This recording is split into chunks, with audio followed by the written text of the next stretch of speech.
ఆషాఢ మాసం వచ్చేసింది. కొత్త అల్లుళ్ళకి ఒక విధమైనటువంటి కొత్త జంటలు కనాలి, విరహ బాధ. అలాగే ఆషాఢ మాసం అనగానే ఏ పనులు చేయరు. అలాగే ఆషాఢ మాసం అనగానే డిస్కౌంట్లు గుర్తొస్తాయి. ఒక విధంగా ఆషాఢ మాసం డిస్కౌంట్ల పండగ అయితే, అలాగే ఆషాఢ మాసము మన యొక్క సంప్రదాయాలకి అలాగే ఆధ్యాత్మికపరమైనటువంటి జర్నీ ఏదైతే ఉందో దానికి ఒక బ్రేక్ అనేది చెప్పుకోవచ్చు. ఇది వాస్తవమా? ఆషాఢ మాసం అనగానే సెలవులు తీసుకోవాలా? మనము పూజలు పునస్కారాలు ఉండవా? ఆషాఢ మాసం అనేటటువంటిది ఒక శూన్యత ఆవరించుకొని ఉందా అంటే కాదు, ఖచ్చితంగా కాదు. ఆషాఢ మాసంలో ఎంత ఎనర్జీ ఉందో ఆ ఎనర్జీని మనం ఎలా ఉపయోగించుకోవాలో వీటన్నిటి గురించి తెలుసుకునే ముందు మై డియర్ ఫ్రెండ్స్, నేను మీ ప్రియా చౌదరి.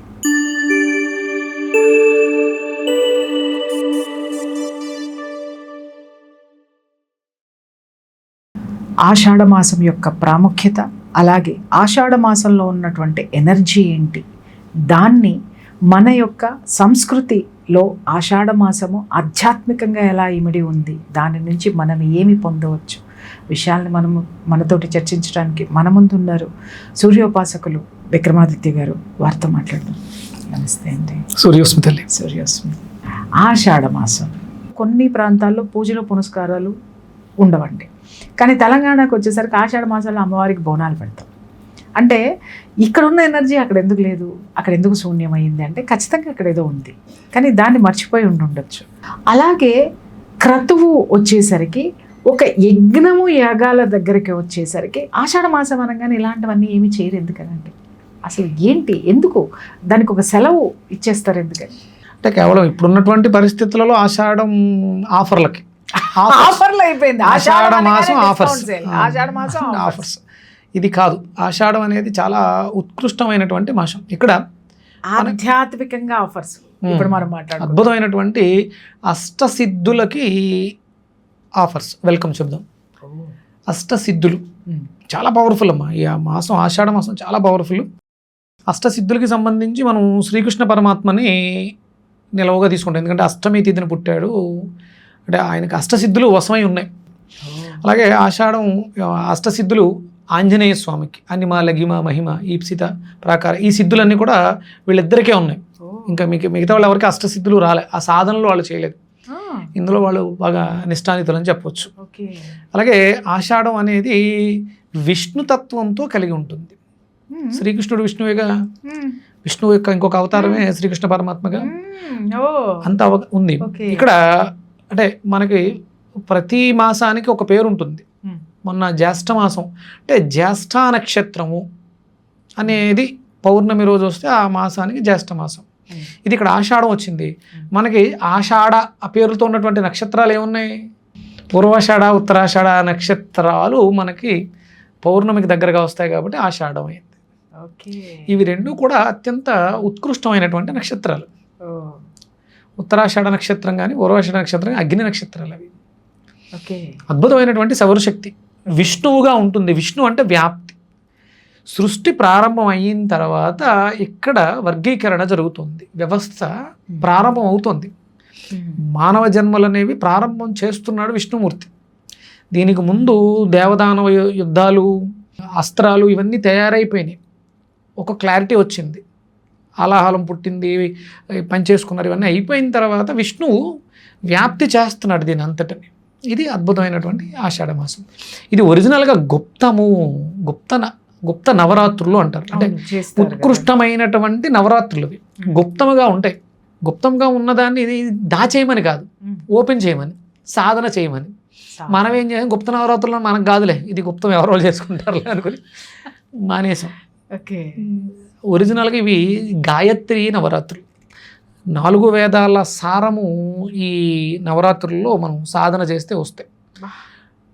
అంటే ఆషాఢ మాసంలో గుప్త నవరాత్రుల్లో ఈ గుప్త నవరాత్రులు అంత విశేషంగా వాడుకుని ఇప్పుడు తర్వాత ఈ మధ్య తాంత్రికం బాగా పెరిగిన తర్వాత ఈ నవరాత్రుల్ని వేరే వేరే పేర్లతో తెగచి అవైదిక వ్రతాలు చేస్తున్నారు. ఇది మంచిదేనా అంటే? అదే అంటే మంచి చెడు మీకే వదిలేయాలి, మీరే నిర్ణయించుకోవాలి. వైదికము అంటే వేదం చెప్పబడినటువంటి క్రతువు, విష్ణువుని ఆరాధించడం, వేదం ఏం చెప్పిందంటే 4 వేదాల్లోనూ సంబంధించినటువంటి క్రతువులు చేయి. వేదం ఏం చెప్పిందో అది చేయి, అది వైదికము. తాంత్రికం అంతా అవైదికము, వేదంలో ఉండదు. అందులో ఉపయోగించే మంత్రాలన్నీ కూడా కల్పాల నుంచి చెప్తూ ఉంటారు. అవి అపౌరుషేయాలు వేదాలు, వేద మంత్రాలు. ఇవి పౌరుషేయాలు, మానవులు రాసినవి. దేనికి శక్తి ఉంటుంది అనేది మీరు ఆలోచించుకోవాలి. పరమాత్మ ఇచ్చిన వాటికి శక్తి ఉంటుందా, మామూలు మానవుడు రచించినటువంటి వాటికి శక్తి ఉంటుంది? అంటే చాలామంది అంటే మరి వ్యాసుల వారు ఇచ్చారు కదా, రాశారు కదా, ఆయనకి శక్తి లేదా అంటారు. వ్యాసుల వారు రాశారు అన్న పేరు మీద రాయబడి ఉన్నాయి. వ్యాసుల వారు రాశారో లేదు ఎవరో తెలుసు.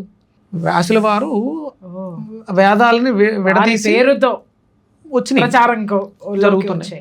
నేను వైదిక విధంగా వేదపరంగా మనం చేయాల్సింది గాయత్రి ఉపాసన, విష్ణు ఆరాధన. ఇక్కడ ఇవి 2 బాగా చేసుకుంటే ఈ ఆషాఢం అద్భుతమైనటువంటి అష్టసిద్ధులు, అష్టాంగ యోగ సాధనకి అనువైనటువంటి మాసం. అంటే హనుమంతుల వారు సీతమ్మని వెతకడానికి తను నేర్చుకున్న విద్యను అంతటినీ కూడా ఉపయోగించాడు. సూక్ష్మంగా మారిపోవడం, పెద్దగా ఎదిగిపోవడం, పర్వతాలు లేపి తీసుకొచ్చి చేయటం, అవన్నీ అష్టాంగ సాధనలో వచ్చినటువంటి అష్టసిద్ధులు. సాధన చేస్తే మీకు కూడా ఆ సిద్ధులు వస్తాయి. ఇప్పుడు ఈ కలియుగంలో, అంటే ఇవి కలియుగంలో కుదురుతాయంటే సాధన కుదరట్లేదు కాబట్టి ఈ సిద్ధులు కుదరట్లేదు. అవును. ఇప్పుడు చాలామంది సిద్ధగురువులు అని పేర్లు చెప్పేసుకుంటుంటారు. సిద్ధగురువు అంటే ఏంటి? ఏదో ఒక దాని మీద సాధన చేస్తే అది సిద్ధి పొందినటువంటి ఒక గురువు. ఏమి సిద్ధించింది? ఇప్పుడు నేను సూర్యోపాసనలో ఉన్నానమ్మా, నేను సిద్ధిని తీసుకున్నాను సూర్యుడి దగ్గర నుంచి. ఆయన నాకేమివ్వాలి? సూర్యుడు నాకేమిస్తాడు? ఫస్ట్ ఆరోగ్య ప్రదాత. నేను హాస్పిటల్ వెళ్ళి నెల టెస్టులు చేయించుకుని మందులు మింగలేని స్థితిలో ఉంటే నేను సూర్యోపాసనలో నేను సిద్ధిని పొందినట్టు. బై గాడ్ గ్రేస్, సూర్యనారాయణమూర్తి అనుగ్రహం వల్ల నేను చిన్నప్పుడు అనారోగ్యంతో బాధపడేవాడిని. నెల హాస్పిటల్కి తీసుకెళ్లేవారు. భగవంతుడి దయ వల్ల కొన్ని సంవత్సరాలుగా ఎలాంటి అనారోగ్యం లేకుండా, మందులు మింగాల్సిన అవసరం లేకుండా ఆరోగ్యంగా ఉన్నాను. నా మీద టెస్ట్లు ఏమైనా చేసుకుంటానంటే మీరు టెస్టులు కూడా చేసుకోవచ్చు. మెడిసిన్ తీసుకున్నాను. ఇప్పుడు నేను మాంసాహారినా కాదా తెలుస్తుంది. అవును, నేను ఏం వాడుతున్నాను, నా బాడీలో ఏమున్నాయని తెలుస్తుంది. అలాగే నేను ఆరోగ్యంగా ఉన్నానా లేనో కూడా తెలుస్తుంది. నేను సిద్ధిని పొందాను. ఏది? సూర్యోపాసనలో నేను సిద్ధిని పొందినటువంటి శిష్యుణ్ణి. నాకు అది మంత్రం సిద్ధించింది. ఓం గురుని సూర్య ఆదిత్య శ్రీం అనే మంత్రాన్ని నేను సాధన చేస్తే నాకు సిద్ధించింది. నేను సిద్ధ అనుకోవడానికి ఒక అవకాశం ఉంది సాధనలో. అంటే ఇప్పుడు ఈ మధ్యకాలంలో మనకి సమాజంలో సిద్ధ గురువులు అయ్యి ఎక్కువైపోయారు. మీరు ఇప్పటి వరకు నాకు అది చెప్పలేదండి. మీరు సిద్ధించారు, మీకు కూడా ఒక సిద్ధత్వం ఉంది అనేటటువంటి సిద్ధత్వం ఎందుకు ప్రకటితం చేసుకోవాలి? ఎందుకు చేసుకోవాలి? ఇన్ని సంవత్సరాల నుంచి మీరు నాకు తెలిసిన మీలో సిద్ధత్వం ఉందని చెప్పేసి అని నాకు తెలియదు, నాకే చెప్పలేదు. దాని అవసరం లేదు. ఇప్పుడు నేను సిద్ధిని పొందినమ్మా, నేను మీ తల మీద చేయి పెట్టేస్తే అంటే హీల్ అవుతుంది, కానీ మీకు సిద్ధత్వం రాదు. ఆత్మసాక్షాత్కారం అనేది మీరు సాధన చేసుకుంటే మీకు వస్తుంది అంతే. నేను పొందా ఆ అనుభూతిని, అది నాతోటే ఉంటుంది. అది నేను ఎవరికి ట్రాన్స్ఫర్ చేసేది కాదు. నేను పొందిన సిద్ధి వల్ల నేను ఏం చేయగలను అంటే, మీకు ఏదైనా అనారోగ్య సమస్య వస్తే దాన్ని తగ్గించడానికి నాకు అవకాశం ఉంటుంది. సిద్ధిని పొందడం వల్ల వచ్చింది అదే. ఋషులు అరణ్యాలకు వెళ్ళిపోయి తపస్సు చేస్తే ఒక శక్తి వస్తుంది. ఎవరో తప్పు చేశారని నువ్వు సెలవైపో, నక్కవైపో, కుక్కవైపో అని శపిస్తారు. వీటికి మంత్రం సిద్ధించింది, ఆ శక్తి వచ్చింది. అవతల వ్యక్తి దాన్ని పొందేసింది.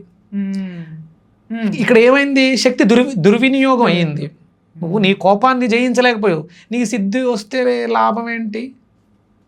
నీ వల్ల ఎవరికి ఉపయోగం? సిద్ధి పొంది లాభం ఏంటి? కరెక్టే. ఆ సిద్ధి నాకు ఉపయోగపడాలి. నేను సాయంత్రం అవుతే మందులు మింగక్కర్ లేకుండా గుండెల మీద చేసుకుని ఏమీ తినకపోయినా ప్రశాంతంగా పడుకుంటే నిద్ర పట్టాలి. తినకపోతే నిద్ర పట్టదు. మన్ను తిన్న పాములో నిద్రపోతుంది. కదలలేదు, అది మన్ను తింది. అదే ఏదైనా జీవిని తిని ఉంటే ఒకటి అరిగే అవకాశం ఉంటుంది. మన్ను తిన్న పాములో పడు ఉండడం తప్ప నిద్ర కాదు. అది సుప్తచేతనావస్థ స్థితిలోకి వెళ్ళిపోవాలి. పడుకున్నామంటే గుండెల మీద చేసుకుని అలా పడుకున్నామంటే 10 నిమిషాల్లో మంచి స్థితికి వెళ్ళిపోవాలి. అది మనకి ఆ సిద్ధి. అంటే నన్ను నేను జయించగలగటం, ఆకలిని జయించగలగడం, నిద్రని జయించగలగడం, కోరికల్ని, వ్యామోహాలని జయించడం. అంటే ఇవన్నీ ఎందుకు మాట్లాడుతున్నామంటే, ఈ ఆషాఢ మాసం వీటికి ప్రతీక. ఈ సాధన చేయించడానికి. ఇది చాలామంది ఏదన్నా ఒక మాట మాట్లాడితే ఆవేశపడిపోతుంటారు కదా, దాన్ని నియంత్రించుకునే శక్తి ఇక్కడ ఉంటుంది. ఇది వాయుమండలానికి సంబంధించి మన శరీరంలో మనం పీల్చుకునే గాలి, ప్రాణవాయువు, మనం తీసుకునే వాయువు ఏదైతే ఉందో అది అపానంగా లోపలికి వెళ్ళి ప్రాణంగా ఉండి ఉదాన సమాన వ్యాన వాయువులుగా శరీరం అంతా రూపాంతరం చెందుతుంది. అది రూపాంతరం చెందితే ఈ కన్ను చూడగలుగుతుంది, అది రూపాంతరం చెందితే ఈ చెవులు వినగలుగుతున్నాయి, అది రూపాంతరం చెందితే మాటగా బయటకు వస్తుంది, అది రూపాంతరం చెందక గ్యాస్ట్రిక్, కడుపు ఉబ్బరం, కడుపు మంట, కడుపులో మంట, ఎవరైనా ఏదైనా అంటే కోపం, వాళ్ళని ఏదైనా చేసేయాలి, ఇలాంటివన్నీ వస్తాయి. నేను నిజంగా చాలా అద్భుతమైన విషయాలు చెప్పారు సార్. అంటే ఆషాఢ మాసం అంటే ఒక సాధన కోసం అద్భుతమైనటువంటి ఎనర్జీస్ కలిగినటువంటి మాసం అనేటటువంటిది. అలాగే ఇంకొక విషయం ఏం చెప్పారు అంటే, ఇప్పుడు ఎవరైతే సాధన చేస్తారో వాళ్ళకి సిద్ధత్వం పొందడానికి చాలా అనువైనటువంటి సమయం అని. నేనేం అడుగుతున్నానంటే, మీరు ప్రతిదీ ఒకసారి నాకు ఎప్పుడు మీరు ఒకటి చెప్తారు ఏంటంటే, చాలామంది ఒక సమూహంతో మన రిచువల్స్ ఏవైతే ఉంటాయి, వ్యక్తిగా కాకుండా వ్యవస్థగా చేయాలి. వ్యవస్థగా మనము ఏదైనా సరే వైదికంగా ఉన్నటువంటి సంప్రదాయాన్ని, ఆ క్రతువుని, అంటే ఒక యజ్ఞం అనుకోండి, యాగం అనుకోండి, పూజ అనుకోండి, కళ్యాణం అనుకోండి, ఏదైనా సమూహంగా చేయమని అంటారు. నాకు ఇప్పుడు ఏమనిపిస్తుంది అంటే, ఇప్పుడు మీరు చెప్పారు సాధన అనేది, ఇప్పుడు నాలాంటి వాళ్ళకి సాధన చేసుకోవడానికి మళ్ళీ మీలాగా అందరికీ గురువులు దొరకడం అనేటటువంటిది కష్టం. నేను వాస్తవం చెప్తాను ఇప్పటికిప్పుడు. ఒక సామూహిక చైతన్యంతో, అంటే నాకు ఇప్పుడు మీరు మాట్లాడుతుంటే నాకు వచ్చినటువంటి ఆలోచన, ఒక సామూహికంగా మనం ఈ ఆషాఢ మాసంలో మీరు ఎవరైతే తేజస్వి మీడియాలో ఈ ప్రోగ్రాం చూస్తున్నారో, ఎవరైతే వింటున్నారో, వాళ్ళకి ఒక మంచి కార్యక్రమం, అంటే దైవిక కార్యక్రమాన్ని సామూహికంగా చేసేటటువంటిది ఏమన్నా ఉందా? ఆత్మ చైతన్య యజ్ఞంగా చేయొచ్చు. ఆత్మకి చైతన్యం ఇవ్వటం, చైతన్యం కావాలి మనలో. మన చైతన్యం లేకే హార్ట్ చక్రాస్ బ్లాక్ అయిపోయినాయి సార్ అందరిలో, అందుకే చైతన్యం లేదు. విపరీతమైనటువంటి కోపము, అసహనము, పక్క వాళ్ళ పట్ల విరక్తి. అంటే ఎలా ఉంటుంది అంటే, పక్కవాడు మంచి చీర కొనుక్కున్నాడంటే ఒకప్పుడు అబ్బా అనే చీరను 10 సార్లు చూడడానికి వెళ్ళేటటువంటి వాళ్ళము, చీర కొనుక్కున్నాడు, అబ్బో చీర అంటే మనలో తెలియనటువంటి ఒక అసూయ అనేట. కారు కొనుక్కున్నాడు అనంటే, ఈడు కారు కొనుక్కున్నాడు, నేను కారు కొనుక్కోవాలని అతను మాట్లాడినా కూడా అసహనం వచ్చేస్తూ ఉంటుంది. ఇక్కడ చాలా చూశాను నేను. మీరు ఆత్మ చైతన్యం అన్నారు చూసారా, ఎప్పుడైతే మనలో ఉన్నటువంటి కామ, క్రోధ, లోభ, మోహ, మద, మత్సరాలని క్లీన్ చేసుకుంటాం, అన్నీ మన దగ్గర. 6 వీటిలన్నింటినీ, అంటే ఈ 6 మనకి అక్కడ అష్టసిద్ధులకి ప్రతిబంధకాలు అవుతాయి.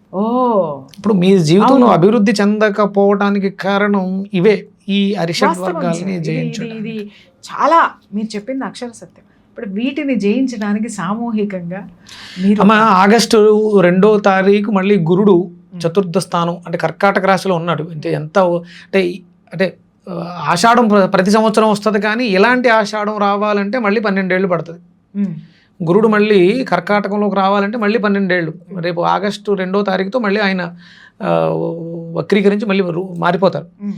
ఈ లోపల మీరు అన్నట్టు చేయగలిగితే మీరు ప్లాన్ చేయండి, ఒక అద్భుతమైనటువంటి అవకాశం. అలా చెప్పారంటే నేను చాలా ఉత్సాహంగా. విశ్వ చైతన్య విజ్ఞాన ఉత్సవంగా చేద్దాం. విశ్వ చైతన్యం మనలో ప్రవేశించడానికి సామూహికంగా, ఇది ఒంటరిగా చేసుకుని వ్యక్తిగతమైనటువంటి క్రతువు కాదు. విశ్వ చైతన్యం విశ్వవ్యాప్తం అవ్వాలి, అది అందరూ సామూహికంగా ఉంటేనే ఇది జరుగుతుంది. కాబట్టి మీరు ఏర్పాటు చేయండి, ఇది చేస్తే చాలా మంచిది. అంటే ఈ కార్యక్రమం ఎలా ఉండబోతుంది చెప్పండి.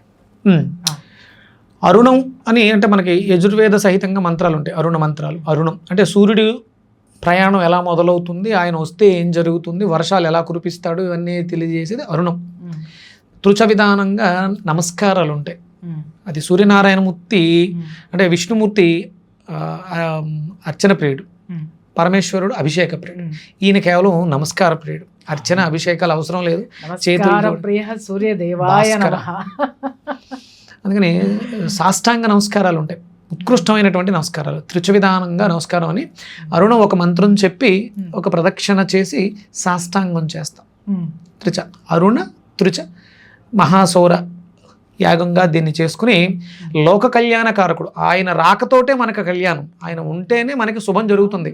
ఆయన ఉదయంతో మనకి జీవం పోస్తున్నాడు కాబట్టి ఆయనకి కృతజ్ఞతగా కళ్యాణం. మీరు అడిగారు కాబట్టి చెప్పడం జరుగుతుంది. ఏర్పాటు చేస్తే చాలా సంతోషం. ఎందుకంటే ఇలాంటి ఆధ్యాత్మిక కార్యక్రమాలు ప్రతి చోట జరగాలి, Yeah. సామూహికంగా జరగాలి. నేనైతే సిద్ధంగా ఉన్నానండి. మీరు ఇంత అద్భుతమైనది చెప్పారు కాబట్టి ఎవరు ఉన్నా లేకపోయినా నేనైతే ఒక అడుగు ముందుకేస్తున్నా. నాతో పాటు ఎంతమంది వస్తారు అనేది ఖచ్చితంగా వస్తారు. ఎందుకంటే ఐ బిలీవ్ దాట్ మీరన్నట్టు హిందూ సాంప్రదాయాల్ని ముందుకు తీసుకెళ్లాల్సినటువంటి బాధ్యత నిజంగా మనందరి మీద ఉంది సార్.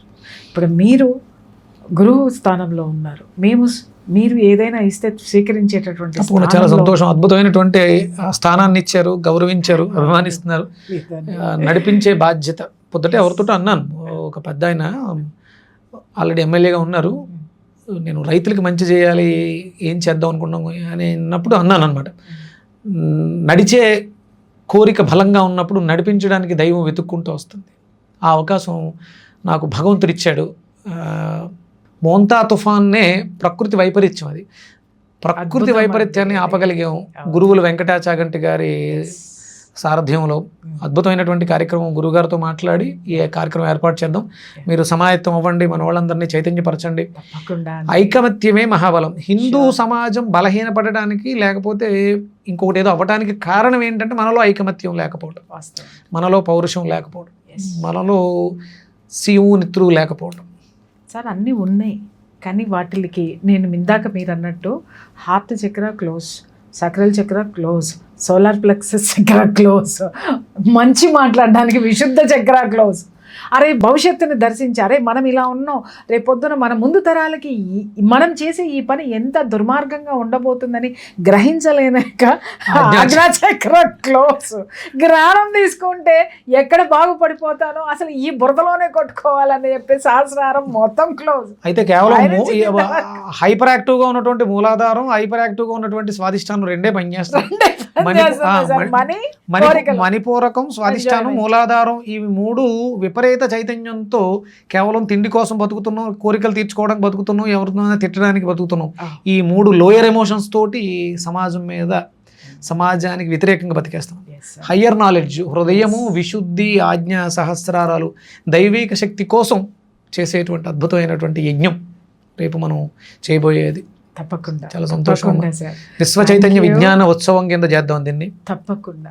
విన్నారు కదా, విశ్వ చైతన్య విజ్ఞాన ఉత్సవం అంటే ఇదేదో పక్కన వాళ్ళకి అనేటటువంటి అజ్ఞానమైనటువంటి ఆలోచన చేయకండి. ఎందుకంటే ప్రపంచం మొత్తం అనుకూలంగా ఉండాలి మనం ఏదన్నా సాధించాలి అంటే. ఇది మాత్రం నాకు బాగా తెలుసు. ఎందుకంటే నాకు ఇలాంటి గురువుల సాంగత్యం ఉండడం వల్ల నేను ఎన్నో తెలుసుకున్నాను. ఆ నాలెడ్జ్ మీ అందరికీ ఇవ్వాలి అని చెప్పే నేను నిజంగా చెప్తున్నాను. గురువుగారు ఎంతోమందికి ఆ సూర్య యాగం ద్వారా మొత్తం చాలామందికి ఆరోగ్యమే ఇచ్చారా, సంపదనే ఇచ్చారా, ఎంత ఇచ్చారో కొన్ని సంవత్సరాల నుంచి నాకు తెలుసు. కానీ ఈ సబ్జెక్టుని తెర మీదకి తీసుకురావడానికి మాత్రం ఎవరూ చేయలే. ఎంతసేపు గురువుగారిని ఏ జ్యూస్ తాగాలండి, ఏ కూరగాయ తినాలండి, ఏ డయాబెటీస్ తగ్గించుకోవాలండి అన్నారు. అసలు ఆ కర్మ నీలోకి వచ్చి చేరింది. దాన్ని నిర్మూలించేటటువంటి శక్తి ఆయన చేసేటటువంటి యాగాల్లో, యజ్ఞాల్లో ఉంది. ఈ వాస్తవం ప్రజలకి చేరవేయాలని చెప్పే నేను గురువుగారిని రిక్వెస్ట్ చేశాను. విక్రమాదిత్య గారు వెంటనే ఒప్పుకోవడం అనేటటువంటిది నిజంగా నా అదృష్టం సార్. ముందు విశ్వ చైతన్యం వస్తే మనలో చైతన్యం ఎలా వస్తుంది, మన చైతన్యం కోసం విశ్వ చైతన్యం ఎలా ఉపయోగపడుతుంది, ఇవన్నీ నెక్స్ట్ ఎపిసోడ్లో ఖచ్చితంగా మేము ముందు ఉంచుతాను. ఆషాఢ మాసంతో మొదలుపెట్టాం కాబట్టి విష్ణు ఆరాధన, విష్ణు సహస్రనామార్చన, గాయత్రి మంత్రం వీలైతే ఈ 23, 24, 25 తారీఖుల వరకు కనీసం రోజుకు ఒక 10,000 గాయత్రి మంత్రం, ఉదయం ఒక 5,000, సాయంత్రం ఒక 5,000 విష్ణు సహస్రనామార్చన వేస్తే విష్ణు అష్టోత్తరం చదివి చూడండి, మీ జీవితాల్లో అద్భుతమైనటువంటి మార్పు వస్తుంది. ఆషాఢ మాసంలో 2 పనులు చేయండి, విష్ణు సహస్రనామము అండ్ గాయత్రి మంత్రం. గాయత్రి మంత్రము కనీసం రోజుకి 10,000 చేయండి, పొద్దున 5,000, సాయంత్రం 5,000. అలాగే విష్ణు సహస్రనామం ఖచ్చితంగా పారాయణ చేయండి, అద్భుతాలు చూడండి అని చెప్తున్నారు. చూద్దాం, నేను కూడా డెఫినెట్గా స్టార్ట్ చేస్తాను. నాకు టైము ఖచ్చితంగా దానికోసం నేను పెడతాను. మళ్ళీ మనం మాట్లాడదాం. సూర్యోస్మి.